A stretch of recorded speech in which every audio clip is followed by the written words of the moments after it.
Hey, folks, welcome back to the Pulse. My name is Matt. This is Crypto Heartbeat.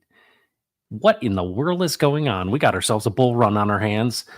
We have literally hit the all time high and then literally rejected to 62. Unbelievable. We figured this would happen, but it's exciting. It's exciting because we know what is coming. And today on the Pulse, we've gone a little thematic today with the highest of snakes. I was thinking, what is it that Crypto Heartbeat does that's different than most of the folks that do astrology for men?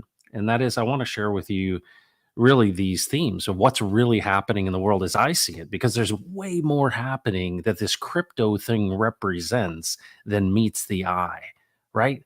There's so much more that this represents. And we have this huge opportunity to animate the tools in the right nature and character. And that's really what this battle is for. The battle is between good and evil, my friends.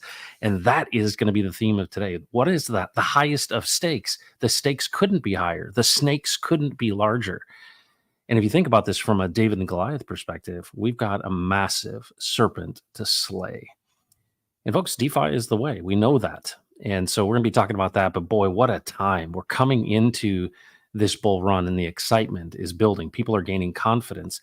And there's so many cool things happening. Richard Hart and those wallets that we have no expectations of look like they're moving some amazing things. And I want to talk to you. I normally walk through these things, but I've just been inspired that you got to understand this. And the people that you're trying to onboard or share with, they need to understand this fundamentally, because what I've realized is the people in my life that I've talked to about crypto, it's not because of crypto, right? It's not just that, right? We don't sell crypto. We don't sell 38% APY. We don't sell scraping. We don't sell, trustless yield. What we sell is a benefit that changes someone's life for the better. And if we think about what really matters, is that all of this stuff that's going on in the world is part of an extraction system and is represented by the serpent. So we're going to use those themes today, and we're going to talk about why are the stakes so high and why are the snakes so large. It's going to be exciting. You need to tell a friend. Maybe you should share this out. Maybe you should like it on the way in, and maybe you should subscribe, because I literally think I'm going to break off some spiritual alpha in addition to some crypto alpha, but hopefully you'll be entertained as well. Because what good is it if we're not having a good time? And somebody that knows how to have a good time is Sam Kemp. Good afternoon, Crypto Heartbeat. Good to see you, man. Thanks for being here. I appreciate you. Number one today, Taryn with the wrench. Good day, all. Wow. True Blue, Hex Enthusiast. Morning to you. And Quinn, she's like, what's going on? What is going on? Nate Smith, he is the Texan. What's up, Nate Smith? Good afternoon to you. It's great to have you in the chat. Hey, everybody is like, crypto news? What are people saying? So much activity, so many things are happening. And I'm going to couch that in this theme, right? This theme of good versus evil. You have a choice to make.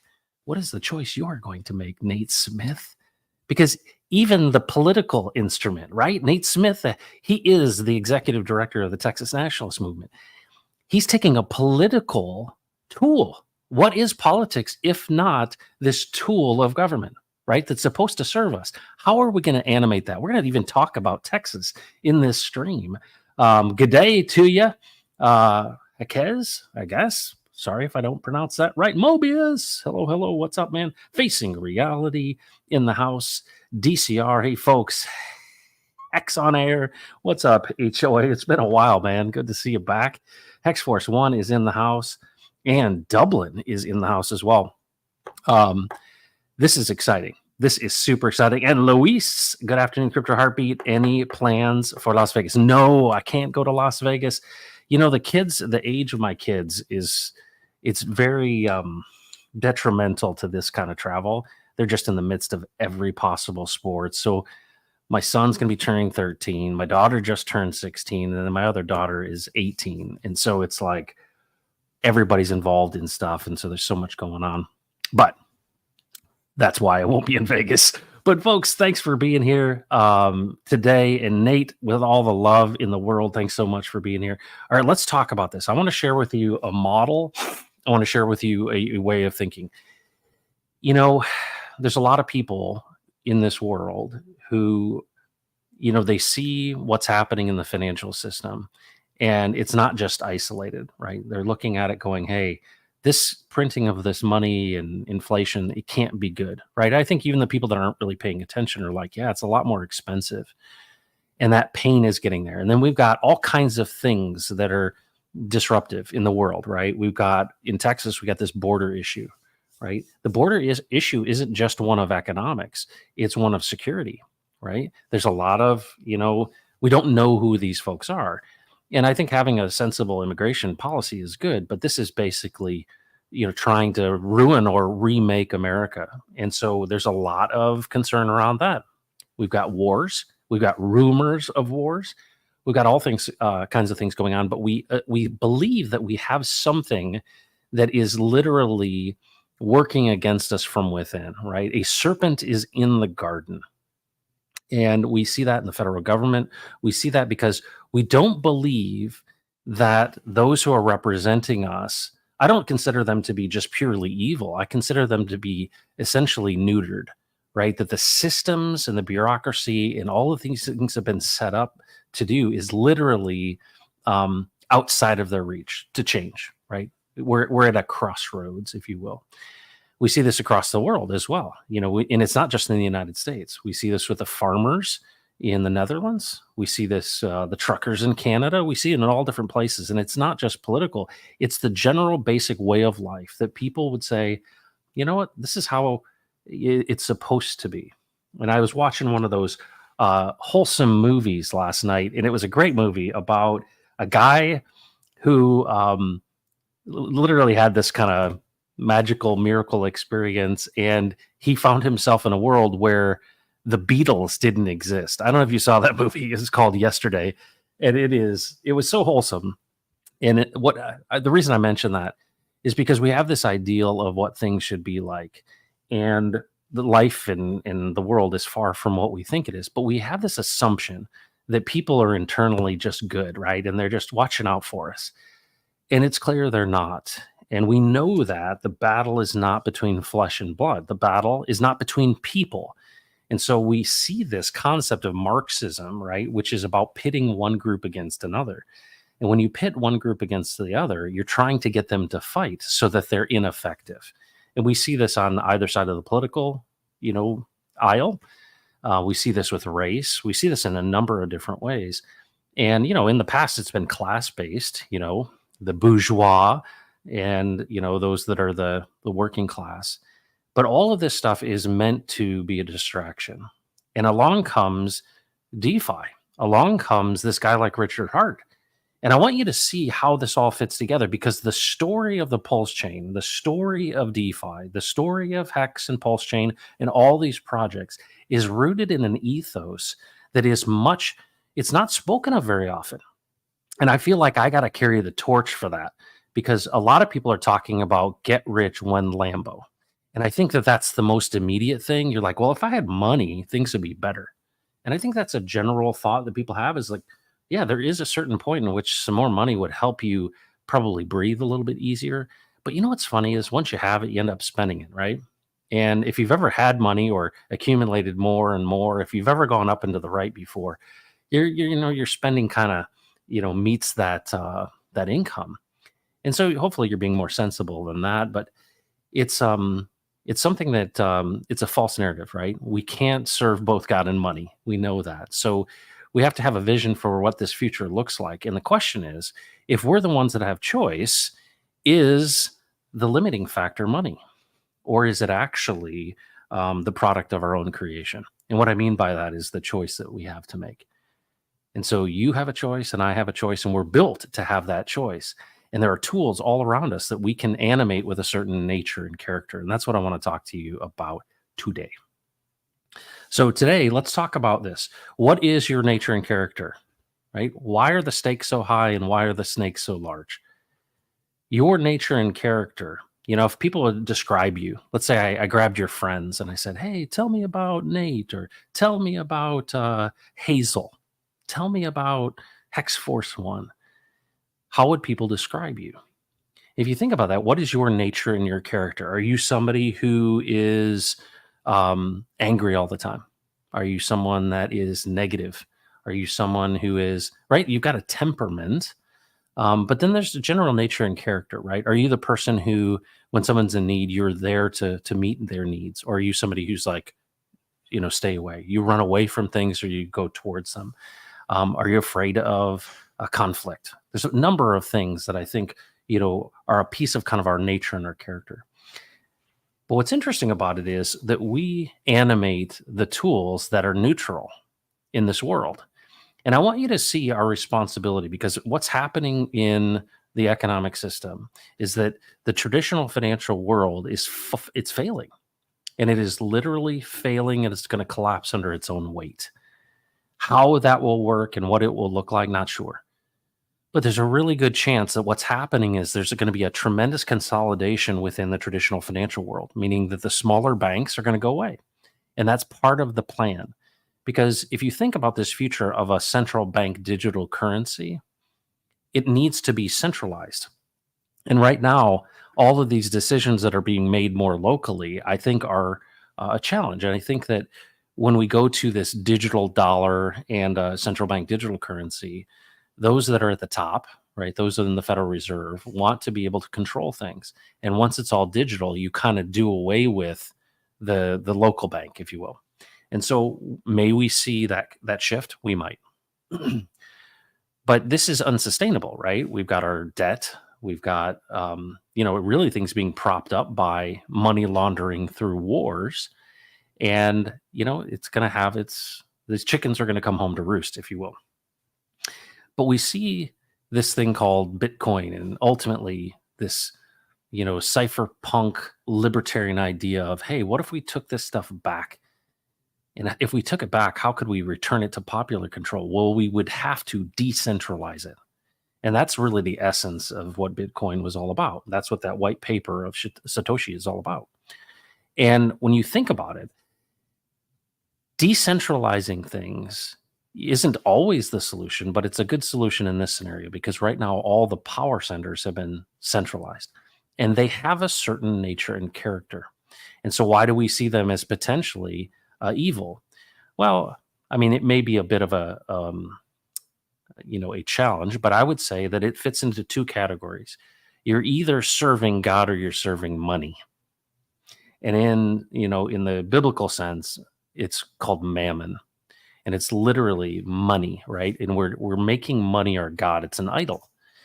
And what's interesting is when you participate in that system, you participate in its nature and character, and you can animate it with its nature and character. So I'll give you an example.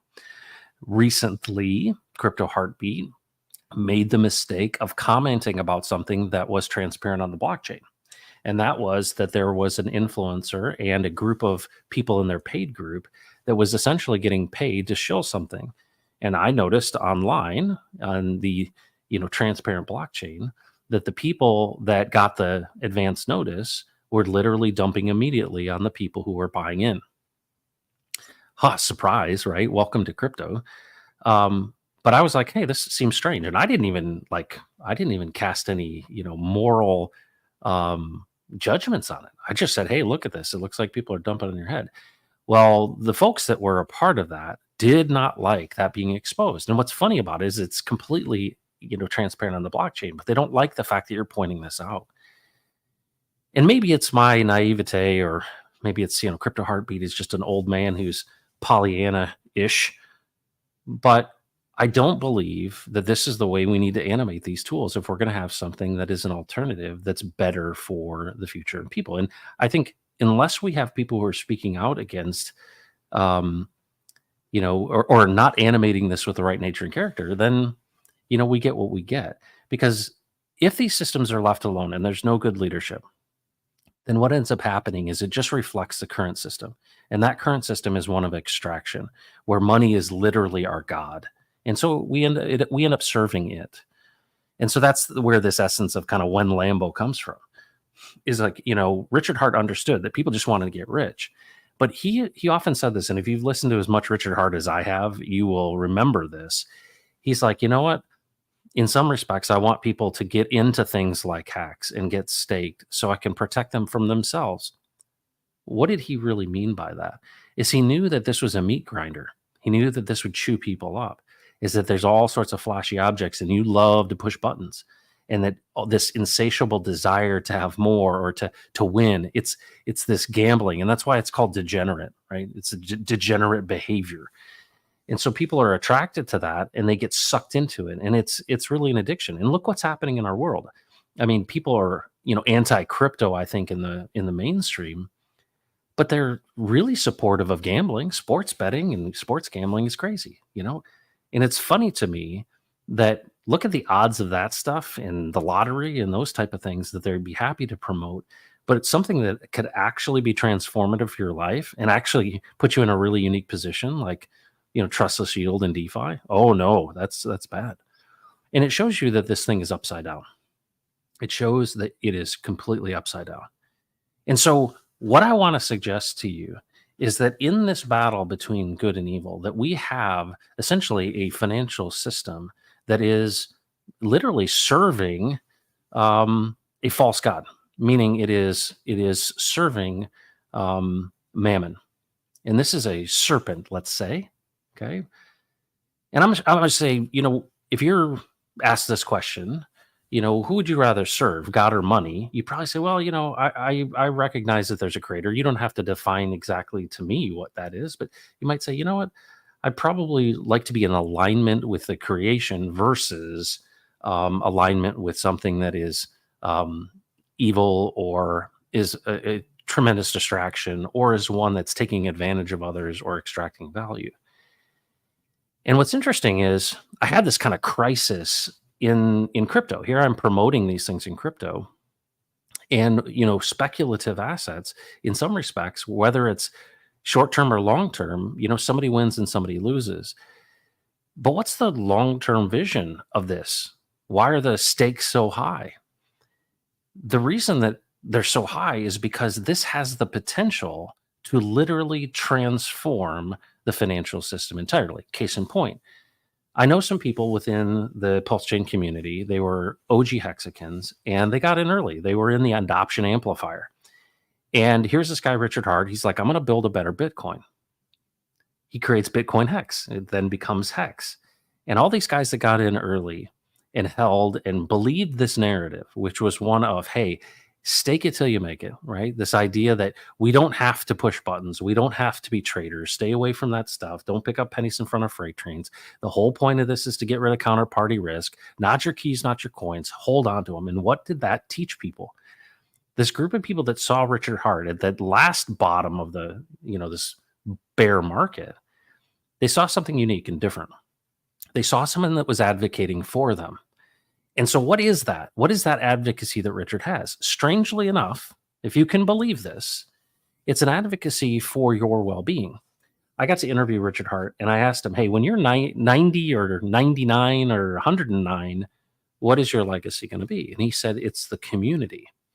He wants to make people healthier and wealthier and wiser. Well, what does that really look like? It is a moral thing, but it's also a financial thing.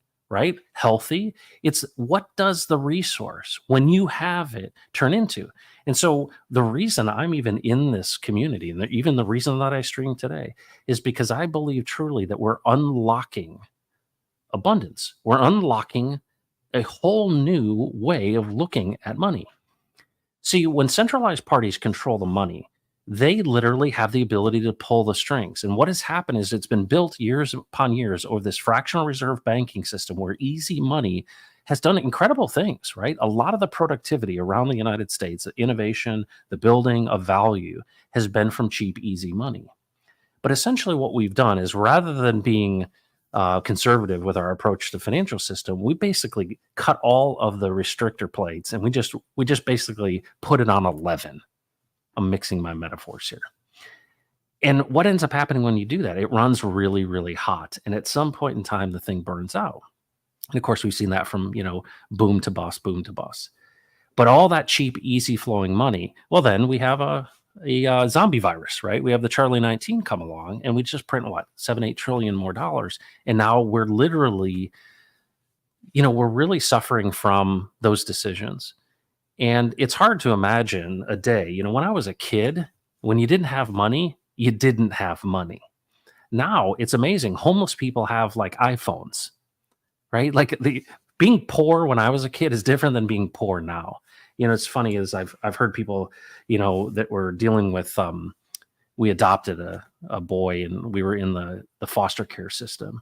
And the judges would ask the parents, right, that were trying to get their kids back. They'd be like, all right, what can you afford? And they're like, no, I don't have any money. And he's like, do you smoke cigarettes? Do you have a cell phone? Right? Went through all these things. Do you have an Xbox?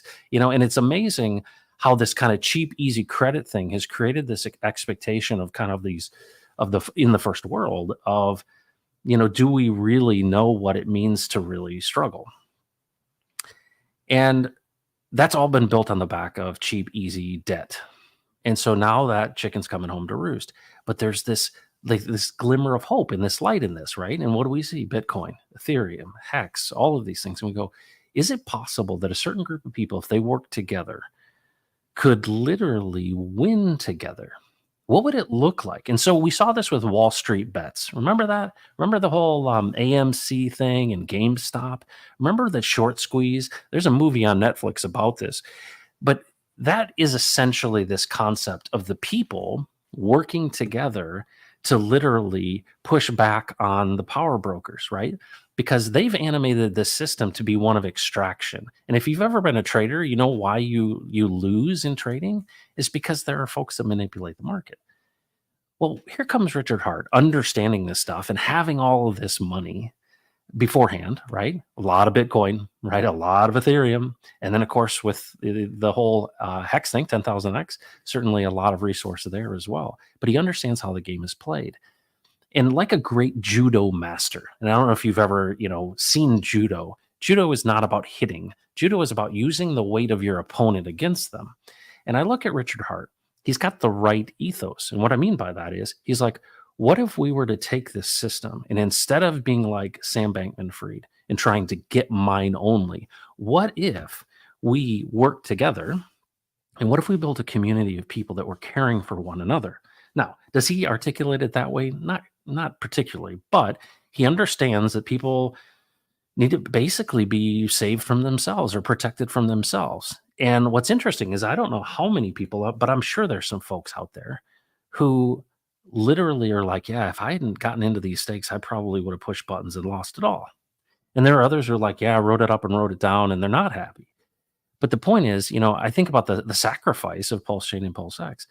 There's some people I know that are in this community that the greatest thing that ever happened to them was sacrificing at 15 cents or whatever it was. Their hacks at that rate, right? Now they're in a pretty tremendous situation because it preserved that value. But here we are on the edge of the new altcoin summer. And that's literally what we're going to be seeing next. And if you were just to look at this from a basic market perspective, you'd say, well, a lot of institutional money is coming into the marketplace. True. But also you got to recognize what Richard Hart represents. When you have a guy who is advocating for you, who values the community and wants to stick his literally poke in the eye of the man. If you really want to boil this down, this is why I called this the highest of snakes. There is this evil giant. It could be a Goliath giant. It could be an evil serpent. It could be Mammon. It could be Satan himself. And when you understand that that is where the battle is that we're breaking up these systems of centralized control. And those systems of centralized control are literally built on the back of extraction. They want to enslave you, right? Debt, all these things. That people don't want you to be completely out of debt, have resources, give to your family, help, your community. But that's kind of the dream is that, wow, if I had kind of extra time, what would I do with my time? And I think what's really unique about Richard Hart and the ethos is he understands how the game is played by the power brokers. Okay. And who are those power brokers? Well, in the Wall Street bets world, those were the hedge fund managers. And those were the guys that were shorting the heck out of GameStop. Well, that's just an example of how a group of people colluding together within the internet and communication tools can work together to squeeze the heck out of those guys and ultimately, put them out of business. Why? Because these are the ones who have been using the system to extract value from people. And this works on a ton of different levels. For example, if you think about this, the government, for example, is going to get their money one way or the other, right? They're either going to get it from taxation or they're going to get it from inflation, right? They're just going to get it from you, right? Because ultimately, inflation is just a tax. I mean, literally on every single dollar that you hold. And so what counteracts that is this idea of crypto, but it's really DeFi crypto. When you literally can come together with a group of people and you can agree that this is value. Do you realize that's what happened? Our made up internet money is better than the government's made up internet money. That's a quote from Richard Hart. What does it look like? Richard Hart literally pulled out of his rear end an idea. It's a narrative. It's a meme. And we see it all over the place. Sometimes it's a Pepe, sometimes it's a doggy. In this case, it's a hexagon. But what is that narrative? And what is it produced? A group of people led by a pirate who go, you know what? We're kind of similar. Richard Hart grew up blue collar in Florida, right? Dad works HVACs, mom's got schizophrenia. He doesn't grow up with a silver spoon in his mouth, and he's wicked smart. And what does he end up doing? He ends up starting businesses and doing well and sees opportunities like he can see the future. But he's like Mensa smart. And what does he decide to do with his life? I think what's a really unique indication of this is he works for the SENS Foundation. What, '06 or something like that? He was volunteering for the SENS Foundation. Those were the folks that were trying to do the stuff on longevity. He wanted to help out. Then he comes onto the scene, and what does he talk about? He puts on a top hat, and what's he talk about? He talks about how to forgive. He talks about how to be a good friend. He talks about not gaming and not doing drugs and quitting smoking and stop gaming and being productive with your life. He writes the self-help books, right? Encourages people to give to the SENS Foundation. All of these things are an indication of a nature and a character. Now, what is the motivation? Well, Richard says he wants the glory. Now, that's a really interesting question, right? Do you see yourself as God or do you not? And, I think probably the jury's a little bit out on that. But I think when it really boils down to this, there is this core, there's this core motivation that basically says, I've been crapped on, and people I know have been crapped on, not only by the system, but it's not the way it's supposed to be. This doesn't look like the Garden of Eden. And what could I do? And this is Richard speaking. What could I do with the, brilliance that I've been given and then the understanding of this system? What could I do that could literally change the whole thing? Be the ultimate judo move, if you will, to slay the dragon, slay the serpent, kill the giant, whatever it may be. And that's by putting your weight and energy and effort into this massive judo move of DeFi crypto. It's the very essence of why it was created. And so what I want to show you and I want to talk about and remind you of is the fact that what we've got in front of us isn't just a way to get rich, because majority of people won't actually. They'll just get distracted and push too many buttons and be like, oh, why am I not rich like those guys? Because if you look at how these whales were made, they didn't do a whole lot of trading. And I think that's the lie, right? Suck you into it. But the main point is this. Richard Hart and the nature and character of why he's doing this is really, really helpful for you and me. And I think that there is this deep desire to right a wrong. And I think that that's the story of all great stories, is that there is something that's broken that needs to be fixed. And there hasn't been a tool that exists that is more powerful than cryptocurrency. And he saw that. And I see that. But I recognize that there's even a bigger story that's happening. And that bigger story that's happening is literally this could be transformative for the world. So let me extrapolate that vision for you. Let's say Richard is successful in getting the glory for himself. He can't get the glory from himself unless his products do really, really well. Well, what does really, really well mean? Well, they have to be an outlier. They have to stand out. Okay. If you just get average returns and you're kind of like Solana, you're kind of like Arbitrum, or you're just kind of like everybody else, you don't stand out. So there's no glory there. Well, Hex, perfect example. Some pretty good glory there. 10,000x in 623 days. some good bragging rights, but you decided that you were going to fork the pulse chain, right? Fork Ethereum, and it's now called the pulse chain. And you're doing things differently. You're doing things better than Uniswap did. He's actually using that component of the fee to buy and burn Pulse X.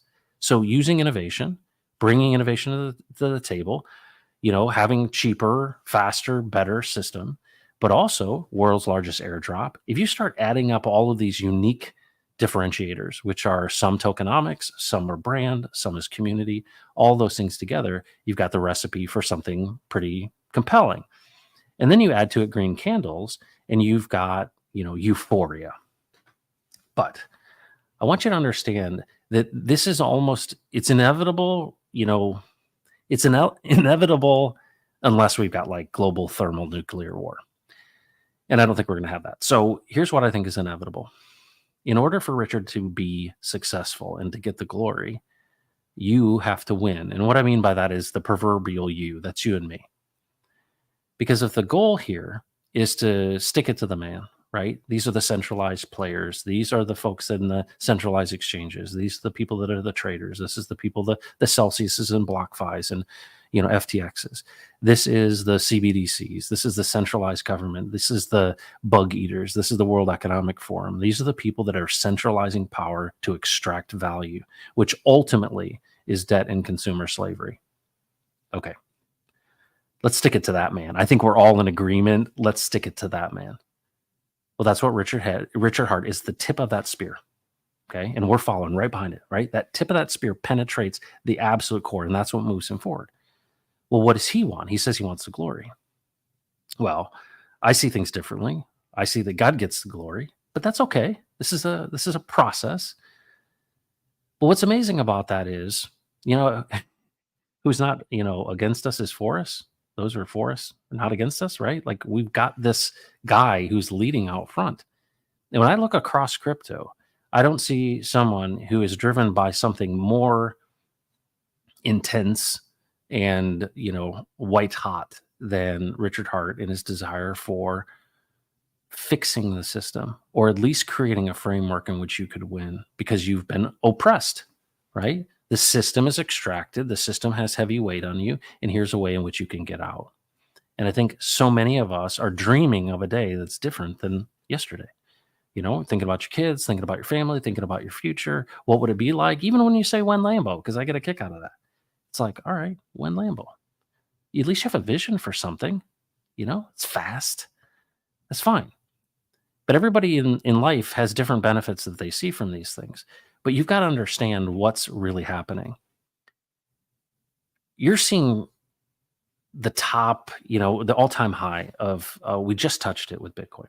And you're like, oh man, I'm missing it. And a lot of people are out there have FOMO over that. Why is Pepe doing so well? Right. And then in my stream, I'm seeing all these, I don't even mention the tokens, but they're just all over the place. And everybody wants you to join the latest meme. And then I see these influencers who have paid groups basically taking advantage of people who are noobs. And they would say, look, I'm winning. I've got all the money. And I go, yeah, at whose expense? And what I want to believe is that our community is different. I want to believe that the people that are a part of this community understand what Richard's been saying. And he's literally said, I could pull up a quote that he would literally say, the scum of the earth, literally, are those that take advantage of people. And why this delayed gratification thing? Why not your keys, not your coins? Why all of these principles of DeFi that put you in control? Because it's out of your control now, right? Counterparty risk. That's the problem with it.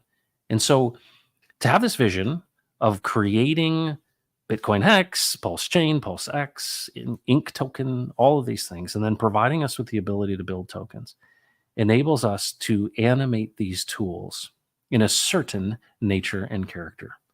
So if you're in the Pulse Chain and Richard Hart is the quote unquote leader, and he has an ethos, and you see it when you go to events. The folks are going to be in Vegas, right? And they're going to be high-fiving each other because it's exciting. They're coming into the bull run. The people in Vegas are going to have the greatest time.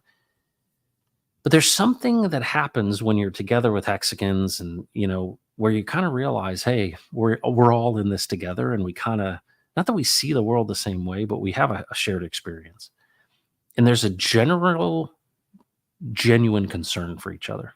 And I feel like that's absent from a lot of the other crypto stuff because it's driven by a lot of VCs, right? The origin story of a lot of these other things are part of the existing system. They're not embracing. They'll give lip service to DeFi, but they won't really embrace or really advocate for those things. And you can tell. All you have to do is listen and you can see. But I would say to you that the core of that concern for others is the concept is advocacy, and that is at the core love or concern for other people. And that's the essence of community. And why does Richard say, hey, the real benefit here is the community? That's the legacy. Well, what is the legacy? So here it is. Here's the punchline.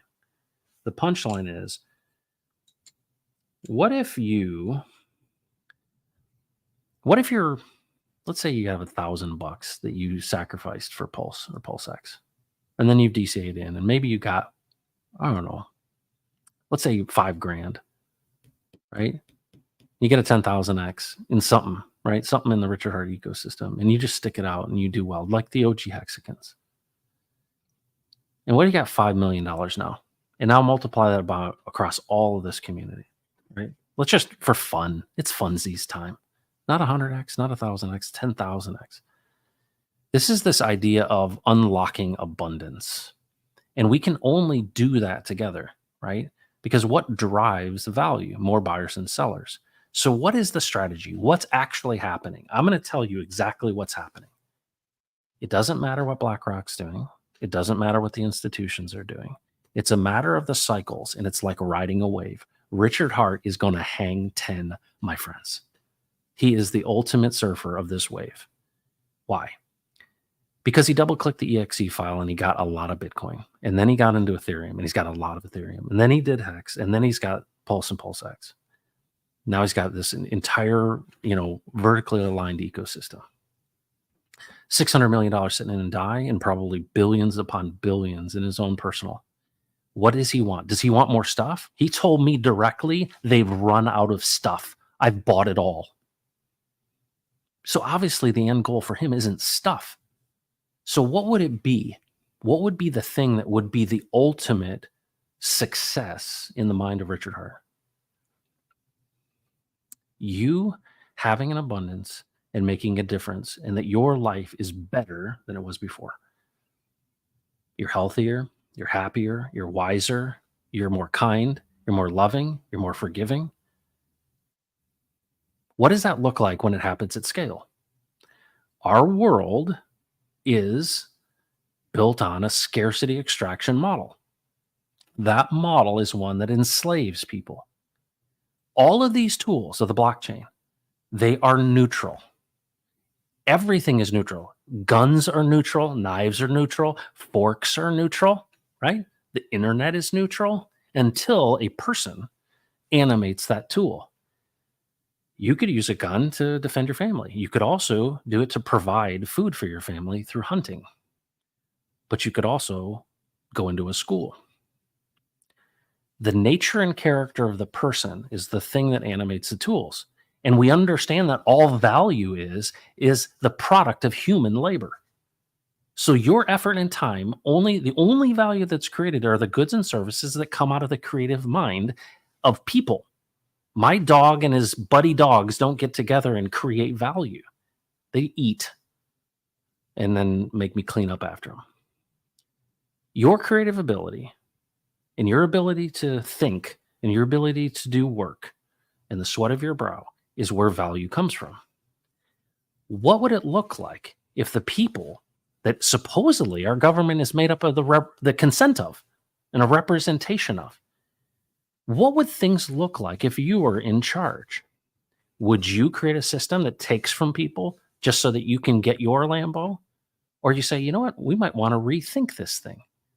Well, the great John Nash, he won the Nobel Prize in 1996 for game theory. It was his contribution to game theory. It was called the Nash equilibrium. You can look it up. And this is where this concept of win-win comes from. And what's amazing about John Nash and his equilibrium is this idea is what if we considered others in addition to ourselves? What would it look like? Richard Hart understands this completely, like 100%. He understands that concept. What if I considered others? And so this idea that, well, you take a guy like Hexo and you take a guy like Maddie or RG3 or just insert your favorite person in the community, rags to riches, K4K, Somi, whoever it may be, right? You take your favorite folks and you think, well, these people are putting a whole lot of time, energy, and effort. Well, you can tell when somebody is like, hey, get into my paid group. I'll give you the insider information and we'll go take money from the noobs. If that's you chasing that stuff, if that's what you're doing, well, hey, I don't care about anybody else. I just care about getting my own. You're a part of the problem. That's the system we currently live in. And that's what's promoted left and right to you, right?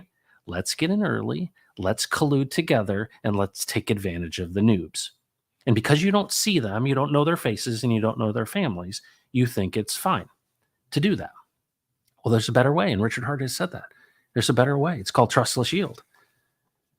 What do you mean? Yeah, you don't have to trade to make it. You mean we could work together and define our own value? Yeah. You know why Hex has value? Do you know why Pulse Chain has value? Because we say it has value. But that's all fiat is, folks. All fiat is. It's not backed by anything. People say, well, that's a good faith and credit of the United States. Guess what that is? That's your labor. People say that you're a consumer. No. You're not a consumer. You're a creator. Because here's the thing. If the good faith and credit of the United States of America is what backs your dollar, guess where they're sending it? They're sending your labor over to Ukraine and then laundering it through the military industrial complex. That's a different stream from today. But the point is, literally, you're being extracted from. But if only value only comes from your human labor, and that comes from your ability to think and your ability to have consciousness and your ability to make choices, could we choose something different? Well, I would ask you the question. If you ran Texas, Nate Smith, would it be different than it is now? What's at the essence of this? Well, that's the whole idea of civil service. We thought that it was service at one point. We thought, oh, yeah, Nate goes to Washington. Well, what does that really look like? It used to be this idea that maybe you could serve your people and represent people, and you could make life better for them by voicing their concerns, being an advocate for them. I mean, that's ultimately what representation is.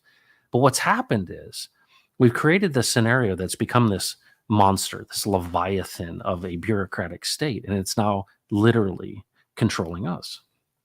Even to the point where people are like, you can't do that. You can't be independent as a state like Texas. Well, hold on a second. This thing is built on the consent of the governed. No. You know what the Constitution is? We don't come under the Constitution. We created the Constitution to limit the rights of the federal government. We said these are your, this is the barriers. These are the borders, the lines. These are the limitations that you have. Because these things are the rights that you have, people have been told come from the state. And that's the lie, right? You're coming under and giving your authority to something that you created. You just don't realize it. It was people that created the Constitution. All governments are like that. And so why is the system better? Well, if you were to animate it and represent people and their freedom and their ability to speak, to move, to transact, to have privacy, to have private property, all of these basic things, you release them to be creative and to create value. But what's happened now is we've gotten to the point where the system's gotten so gangly that we have to now control it. And it's like squeezing it. Remember Of Mice and Men? I love it and I squeeze it and I call it George. And then you kill it. And that's what we're doing. We're squeezing it to death. Because we can't get any more out of it. We're just so used to being able to squeeze things and get it out of it. We can't anymore. And so this system is going to fail. But here's what I'm seeing. And this is the sad part. Let's just use Texas independence. We have to do things differently, folks. We have to animate the tools of government, the tools of money, the tools of your home, the tools of everything that you have authority over in a new nature and character, in a one that is rooted in care and concern for others. But the problem is that what ends up happening is people get wind that this thing might tip over and Texas might become independent, and we might actually have ourselves a revolt, if you will. There may be a revolution. And the powers that be that are a part of essentially this extraction model are selfishly motivated, and they want to extract, and they literally want to just reproduce the old system. If we're going to reboot this damn system, and that's what I would consider, it's like rebooting the system. If we're going to, everything's got to be back on the table. And we need to have leaders that are actual statesmen and stateswomen again, who actually are advocates for the people, that aren't just trying to say, well, who's paying me? Right? Who's got me in their pocket?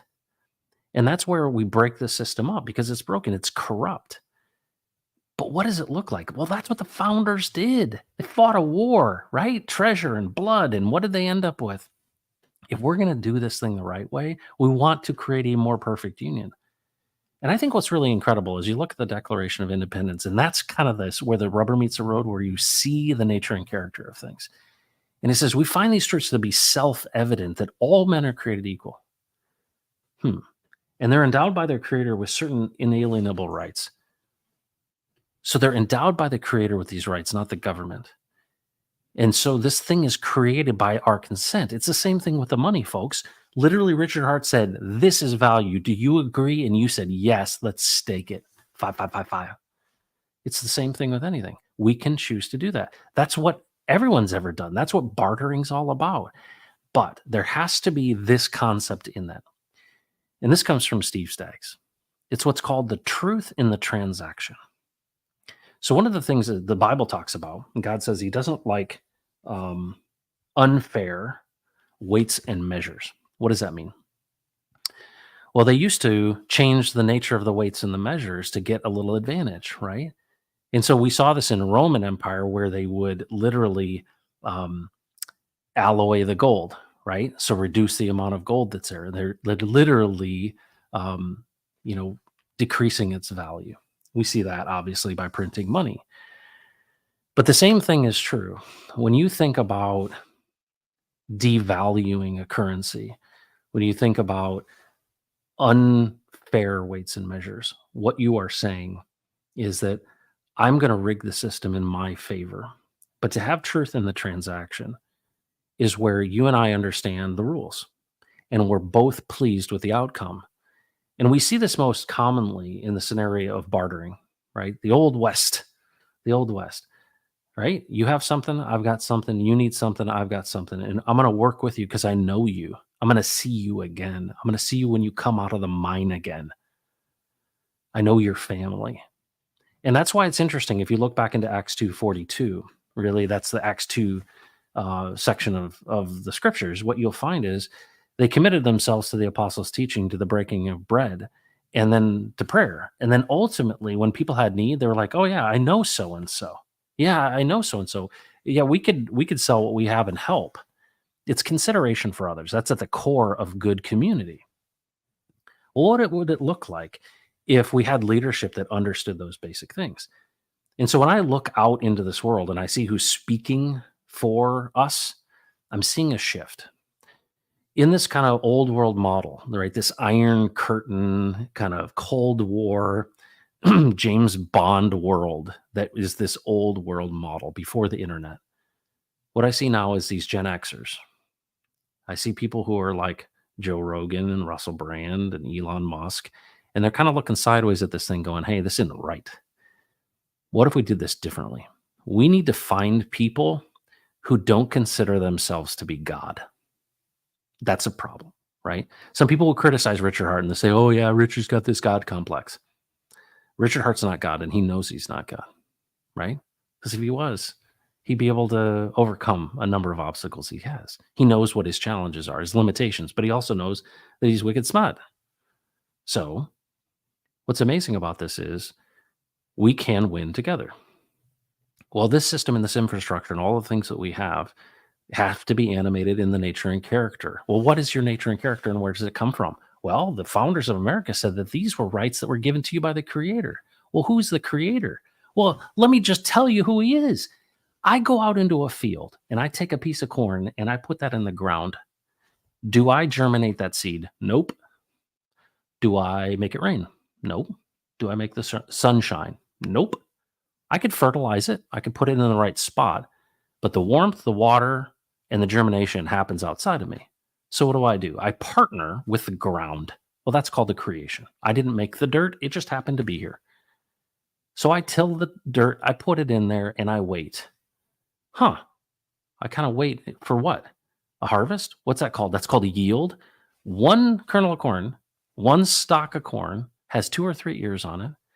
What, 18 rows? Right? 1,600 to 1 is the yield. Do you know that? From one seed. So the creation system that we live in, amazingly, all of our medicines basically come from plants until the pharmacological groups, big pharma, basically changed the molecule and put a patent on it. But these things come from the freaking poppy, dude. This stuff was here. We have medicines, but we have yield. And yield is built into the very nature of creation. And Richard Hart saw that. This idea that if I plant and I wait, right, I stake and I wait, there's a harvest, a yield. And that yield is a multiplication factor. It's 1,600 to 1 in the case of corn. Wow. And then I can take some of that corn and I can do it again. And we understand that nature of compounding. We understand that nature of yield. But that's not your creation. And that's what people have gotten so far away from. My kids don't even know where the food comes from. They're like, yeah, you get it from the grocery store. No, you don't. It's actually part of the framework that you find yourself in. So what if we were to have leaders in this world, in all of the tools of politics, the tools of governance, the tools of money, the tools of the internet, the tools of AI? What if we actually had mature, responsible people that didn't think that they were God? That's the thing. And rather than kicking against the goads and being gods themselves, they said, you know what if we worked within the system, right? What if we worked within the system? And what if I did stake 15 years? And what if I built the staking ladder? Or what if I went along with the system? Well, it's built to provide, and it's abundant. I don't know if you've ever noticed that. It's abundant. Well, how do we reorder this? Well, this is the key. You are a part of this pulse chain ecosystem that's led by a guy who gets this. You don't hear it a lot from him, so I have to tell you. But everyone misses this, or if they don't think it's worthwhile talking about because they're not capable of talking about it in a cogent way. But this is really what's happening. And you're like, what do you mean, Crypto Heartbeat? Do you mean like literally God's in crypto? No, he's in you, and you're in crypto. The tools are neutral. You animate them with a certain nature and character. And even if Richard Hart wants the glory, the good is for you because he can't get the glory without you getting the good. And what's the good? Abundance. You have, if you were willing to partner in that model, but it's modeled just like creation is. It has a harvest, it has a yield. We have to get back to these things. And the problem is we've essentially, this is like genetically modified everything. This is like the transhumanists wanting to be God. They put the chip in, man, let's go. Biohacking or whatever it may be, right? Because they're so afraid of death. Boy, there's what, two things? Death and taxes, can't get away from. I think we need to recognize the nature of this created system. And I think that that's what the founders of America understood. They went through, they spilled all this treasure and blood. And what did they end up doing? They're like, hey, maybe we need to reorder this thing and get it connected to the very nature of the system itself. Instead of pushing back on it and trying to create our own kingdom, what if we were to work with it? What would that look like? And so the ideas that came out of that were, hey, you should be able to speak freely. You should be able to have private property. You should be able to go wherever you want to go and talk to whoever you want to do and love whoever you want to love. You should have fairness. You should have equal justice under the law. All of these things that seem like obvious are not. Right? And so what is the attack? The attack is you against one another. You against this group of people that, well, you shouldn't like them because they look differently. And you're like, oh, that can't happen here. Well, I'll remind you, I think it was in 1994 or 1996. The Belgian people know this pretty well. There was a group of people in Rwanda that were of like same families, and millions of people got literally carved up with machetes. That was the 90s, folks. There was a genocide in Rwanda. You're like, oh, how can that possibly happen? You pit one group against the other. That's how it works. That's how it's always worked. And that's what's happening. But not when you go to Vegas and you talk with other Hexicans and you see people who are like, hey, that guy, I'm sure, does things differently than I do, but I don't judge him. I give him a hug like David Lee and high five. Why? Because we're winning together, because I respect you and you should be able to make whatever choices you want. And you'll be able to waste your money and throw it in a hole if you want to do that or sacrifice it or whatever. This whole libertarian idea, which I think is pretty cool, but I really believe that the tool of the blockchain and the nature and character, even as messy as it is and the much fighting as there is that we got to recognize that we animate the tools. It's not that God is in crypto. No, it's a tool. God is in you. Question is, are you just a selfish bastard who's only concerned about yourself and you'll step on my neck to get whatever you want? And I would say, that's the crypto way, bro. Well, no, let's say it isn't. I think Richard Hart is saying that. That's why he calls the people with the paid groups who are conspiring to take your money the lowest of the low. It's why he advocates that you don't pick up pennies in front of freight trains. Folks, it's getting good. But understand what's happening. I think having these plans and understanding that money is one thing. Don't make it a god. Make it work for you. Animate it with the nature and character that is thoughtful and considerate of other people. And I'm going to tell you, you want richness in your life? The currency is not money. The currency is peace in your heart and in your home. That's what people really want, right? If you really think you boil down everybody's dreams, everybody's visions of what the life would be like, you know what it is? I would say you probably drill these things down. It's you probably sitting around a fire with a scotch chatting, right? Or watching kids play in the yard or whatever it may be, knowing that your kids or your grandkids are safe. It's, what is it, right? It's peace. And this world is upside down and backwards. And so who are the ones that are going to make a difference? Us. Is there a possibility that you're going to find yourself in abundance? Why? Because Richard Hart is deploying $600 million that were given in the sacrifice, and it's going to be coming back to you. And guess who it's not coming back to? All the soy boys who sold. They're not going to participate in this. It's you because you stuck it out. But understand, Richard Hart's driver isn't just you. It's him getting the glory. And he knows the only way he can get the glory is if he differentiates Pulse, PulseX, Inc., Hex on both chains. And how does he do that? By buying and buying and buying and buying. And what does that do? People see the green candles and they get sucked into it. And guess what? They get exposed to Hex and they get exposed to Trustless Yield. And they see projects like Texan. They see all of these other things within everything from gophers to meme coins. And what do they see? Wow, there's a community of people I fit into. And wow, we could do things differently. And wow, these people are generous and they care about people. The greatest legacy of this Hexican community is really care for one another. And that is exemplified in the advocacy of Richard Hart. So the stakes couldn't be higher. But understand that the battle is not between flesh and blood. It's not us fighting each other. The battle is not between flesh and blood. It's not against, I don't like you because you look this way. Or no, it's not political. It's not racial. It's not orientation. It is not nationality. It's not religious. Nope. That's what they want you to do. I will not participate in that. The battle is actually for the hearts and souls and minds of people who are made in the image of God, and that is you. Animate the tool of the blockchain with the right nature and character. And that is one that is thoughtful and considerate of other people. And let's find a way to win together. But even if you don't buy that, ethos, if you don't buy that thought process, you're probably going to win anyway. You stick around here. And you may not be mature enough to think about those topics. You're like, that's just a bunch of philosophical crap. Fine. It's okay. You're in the right place. And I hope that at some point in time, you actually love something or someone, and then you realize, hold on, this thing isn't about me. We're all in acts of service to others. And what are you enabling?